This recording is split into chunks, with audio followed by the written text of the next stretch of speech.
apa sebenarnya prosedur menghadirkan seorang Kapolda aktif dalam sidang MK? Kita bahas sore hari ini bersama Emru Sihombing, Dewan Pakar TPN Ganjar Mahfud, mantan Kepala Divisi Hukum Polri Arianto Sutadi, dan dosen STHI Jentera Bivitri Susanti. Selamat sore Bapak dan Ibu semua. Selamat sore.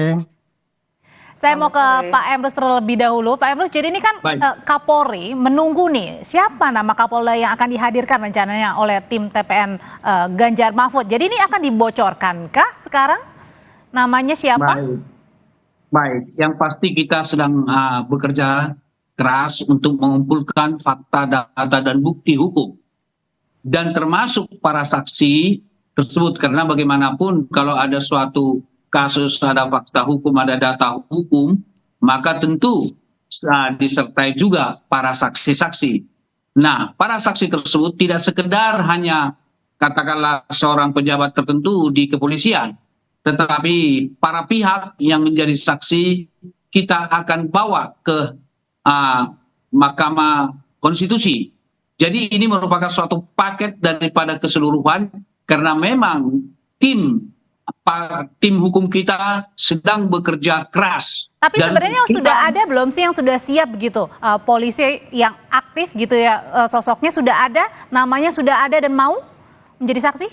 Baik, itu dikatakan tadi di opening kita oleh Pak Todung, semua para saksi kan kita ajukan.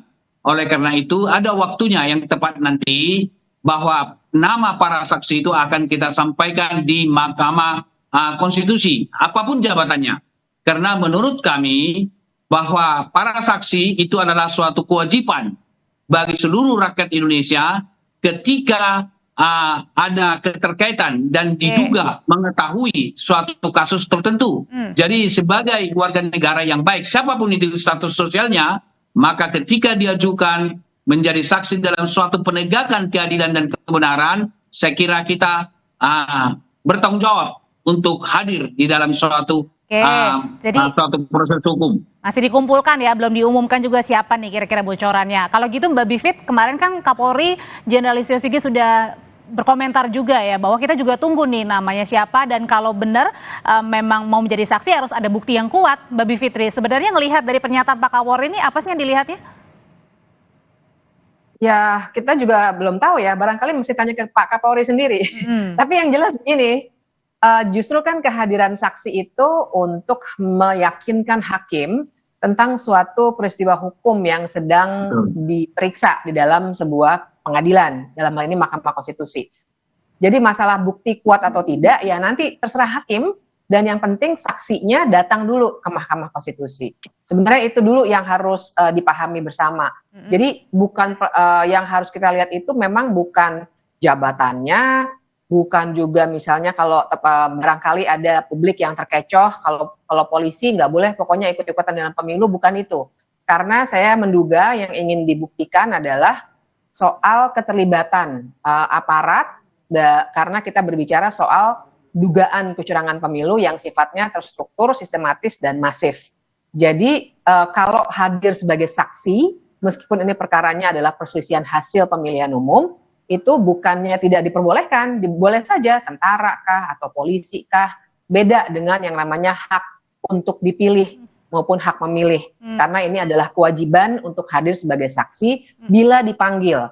Nah, persoalannya adalah apakah nanti atasannya itu mengizinkan atau tidak, karena pada 2019 sebenarnya saya ingat betul waktu itu tim hukumnya Prabowo ketika itu juga ingin menghadirkan salah seorang aparat negara begitu ya.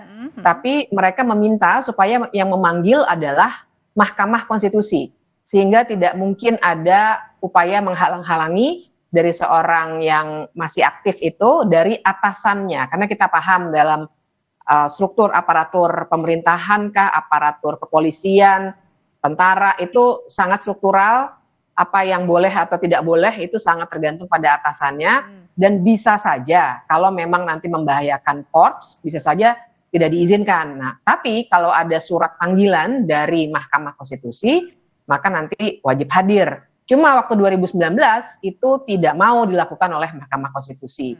Jadi kita memang tidak hadir juga atau tidak dihadirkan juga ya berarti? pada saat itu? Waktu itu sih tidak dihadirkan, tapi banyak alasan ya, karena kita harus ingat kan perkara di MK itu cuma 14 hari. Jadi MK biasanya juga akan membatasi Kalau gitu jumlah Mbak Bivit, saksi kalau dan misalnya ahli. kira-kira nih ya, kira-kira kalau melihat situasi yang sekarang mungkin nggak tuh dihadirkan? Ya saya nggak tahu, tergantung dari Mahkamah Konstitusi. Saya tidak bisa memperkirakan karena belum pernah ada presidennya yang seperti ini. Masih belum ada presiden yang bisa menghadirkan begitu ya, atau dihadirkan begitu? Bukan, artinya apakah Mahkamah Konstitusi bisa mengirim surat resmi? Oke. Kalau menghadirkan atau tidak, saya kira tergantung pada tim kuasa hukumnya yang siap gitu ya, dalam hal ini Ganjar Mahfud. Apakah sudah ada pembicaraan sebelumnya dengan atasannya, dengan orangnya, itu juga kemungkinan kedua yang tidak perlu membutuhkan panggilan dari Mahkamah Konstitusi. Oke, kalau gitu Pak Arianto sebenarnya gimana sih prosedurnya jika tadi ya tim TPN Ganjar Mahfud ingin menghadirkan, kalau benar tadi itu adalah polisi aktif begitu untuk dihadirkan ke dalam sidang, itu gimana biasanya prosedurnya? Itu prosedur biasa saja seperti pembengkelan saksi biasa. Boleh nggak itu Pak tapi? Boleh. Yang menentukan saksi perlu dihadirkan sidang itu adalah hakim. Kalau hakim itu butuh kesaksian yang dihadirkan, dia akan memanggil. Dan panggilan pada saksi itu dalam persidangan di MK biasa saja. Saya dulu juga pernah itu ada gugatan dari mana gitu ya, kemudian kita dipanggil sebagai saksi, ya kita hadir aja, nggak usah izin dari Kapolri. Apalagi seperti ini sekarang ini. Ini masalahnya cuma harus diperjelas gini. Tadi kan mengatakan asal ada bukti dan sebagainya. Itu maksudnya bukan saksi itu nanti dipanggil kemudian terlibat Maksudnya dalam... tidak ada izin berarti langsung datang aja gitu? Kan bukannya harus taat sama atasan? Tidak ada prosedur izin kalau untuk saksi, pemanggilan saksi itu. Karena itu kan pemanggilan dari pengadilan itu sudah sah ya, sesuai dengan prosedur hukum gitu.